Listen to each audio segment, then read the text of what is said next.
Kuna watu walifariki na mtume akiwepo. Kwanza alifariki Khadija binti Khuwailid, mke wake wa kwanza.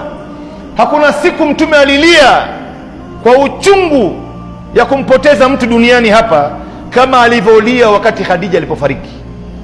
Lakini tunauliza jamani, baada ya kufariki Khadija mtume aliwahi kumsomea Qur'an? Tunasema hakuna hata hadithi ambayo ni dhaifu. Hakuna, mtume hajawahi kumsomea Qur'an.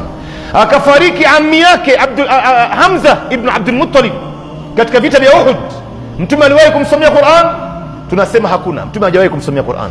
Walifariki watoto wa sita wa mtume na mtume akiwa hai: Abdullah, Qasim, Ibrahim, Ummul Kulthum, Ruqayya na Zainab. Wote wa sita hawa walifariki. Fatma peke yake ndio alibakia hai. Je, mtume aliwahi kuwasomea Qur'an? Aliwahi kuwapikia watu masufuria makubwa makubwa watu waje wale? Tunasema kwamba hakuna.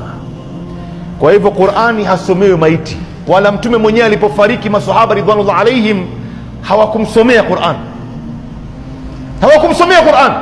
Na ndio unaona hadithi zote za kumsomea maiti Qur'an zilokuja kwamba anasingiziwa bwana mtume kwamba amesema, zote ni dhaif na zingine ni maudhu. Anasingiziwa bwana mtume kwamba wanasema iqra'u limautakum surati Yasin,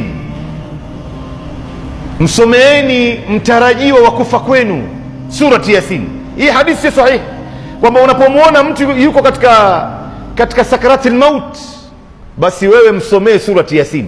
Hii hadithi si sahihi.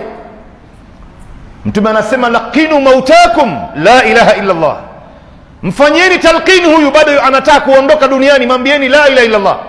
Rudia hili neno ili iwe neno lake la mwisho ya kuondoka naye duniani, iwe ni la ilaha illa Allah.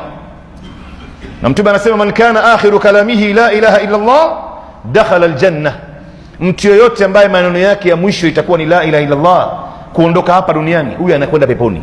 Maana yake hii ni katika alamat husni alkhatima.